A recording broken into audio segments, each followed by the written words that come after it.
Analytical reasoning ప్రాబ్లమ్ను ఈజీగా చేయడం ఎలా? చూడండి మనకి ఇక్కడ ఇచ్చిన పిక్చర్‌లో ఎన్ని ట్రయాంగిల్స్ ఉన్నాయని అని అడుగుతున్నాడు. సో, దీంట్లో 8 ఉంటాయి, దీంట్లో 12 ఉంటాయి, దీంట్లో 16 ఉంటాయి. దీంట్లో 12 ట్రయాంగిల్స్. కాబట్టి ఇక్కడ మనం చూడండి 12 plus 12 plus 12 plus 2 plus 2 plus 2 plus 2 ఇది గాని మీరు వేయగలిగితే సో, ఆన్సర్ అనేది మనకి ఈజీగా వచ్చేస్తది. చూడండి ఇది 12 అంటే దీంట్లో 3 12స్.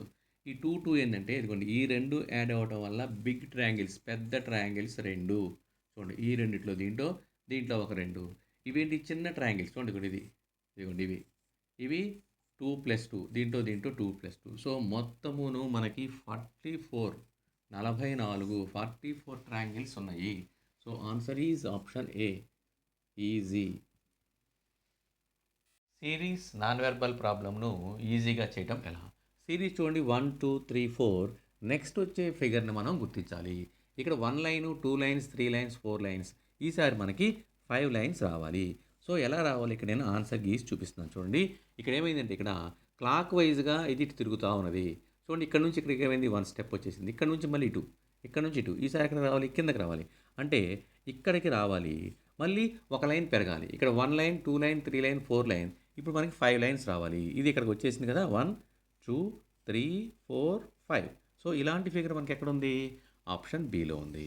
సో, ఇలాగే ఉండాలి. So, answer is option B. So, మనకి సిరీస్ అనేది చాలా ఈజీగా ఉంటుంది. క్లాక్ వైజ్గా యాంటీ క్లాక్ వైజ్గా తిరుగుతూ ఉంటుంది. వాటిని గుర్తించి మనం కనుగొనాలి. ఐడెంటిఫికేషన్ నాన్ వెర్బల్ ప్రాబ్లమ్ను ఈజీగా చేయటం ఎలా? ఇక్కడ మనకి ఏబిసిడి అనే ఆప్షన్ 4లో ఒకటి మాత్రమే డిఫరెంట్గా ఉంటుంది. ఆ డిఫరెంట్ని మనం గుర్తించాలి. చూడండి ఇక్కడ టీవీఎక్స్ఐ అని ఇచ్చాడు. సో, ఇక్కడ మనకి ఏంటంటే టీ రాయడానికి 2 లైన్స్ సరిపోతుంది 1 2. వి రాయడానికి కూడా 2 లైన్స్ 1 2. ఎక్స్ రాయడానికి కూడా 2 లైన్స్ సరిపోతున్నాయి. కానీ ఐ రాయడానికి 1 2 3 లైన్స్ పడుతున్నాయి. కాబట్టి ఇది ఒకటి డిఫరెంట్గా ఉన్నది. ఇంకా కూడా మనకి ఏఈఐఓయులో కూడా వవెల్స్ ఐ ఒక్కటే వవెల్స్. సో, ఈ 2 కారణాల వల్ల అది మనకి డిఫరెంట్గా ఉంది option D. So, answer is option D. 3 లైన్లు పడుతున్నాయి దీనికైతే 2 2 2. ఓకేనా? Answer is option D.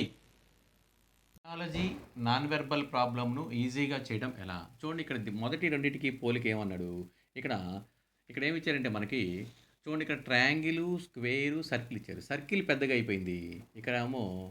ఇక్కడ స్క్వేరు ట్రయాంగిల్ పక్కన పైన కింద వచ్చినాయి.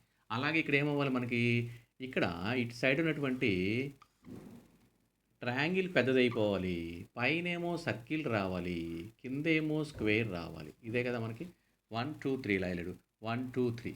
సో, అలా వెళ్తే మనకి అలాంటి పిక్చర్ మనకి ఎక్కడ ఉంది ఆప్షన్ సిలో ఉంది. చూడండి ఆప్షన్ సిలో ట్రయాంగిల్ సర్కిల్ స్క్వేర్. సో, కాబట్టి ఆన్సర్ ఈజ్ ఆప్షన్ సి. ఈ రెండిటికి ఎలాంటి పోలిక అయితే ఉన్నదో సేమ్ అలాగే 3 4 కూడా పోలిక ఉండాలి. అలాంటిది ఆప్షన్ సిలో ఉన్నది. So, answer is option C. Distance ప్రాబ్లమ్ను ఈజీగా చేయడం ఎలా? చూడండి ఒకసారి ఒక కారు కొంత దూరాన్ని గంటకు 60 కిలోమీటర్ల వేగంతో ప్రయాణించగా 90 నిమిషాల సమయం పట్టినది. అదే దూరాన్ని గంటకు 90 కిలోమీటర్ల వేగంతో ప్రయాణిస్తే పట్టు సమయం ఎంత? దూరాలు 2 సమానము కాబట్టి దూరము ఈజ్ ఈక్వల్ దూరము. దూరానికి ఫార్ములా కాలము ఇంటూ వేగము. సో, ఇక్కడ కాలమేమో 90 నిమిషాలు, వేగమేమో 60 కేఎంహెచ్. ఇక్కడ కాలము తెలీదు, ఇక్కడ 90 కిలోమీటర్లు. కాబట్టి ఈ 90 తీసుకొచ్చేస్తే 90 × 60 divided by 90 that is equal to కాలము. 90 క్యాన్సిల్ అయిపోతే దేర్ఫోర్ కాలము ఈజ్ ఈక్వల్ టు 60 నిమిషాలు వచ్చింది మనకి. నిమిషాల్లో ఉంది కాబట్టి 60 నిమిషాలు అంటే 1 అవర్, 1 గంట. So, answer is 1 hour.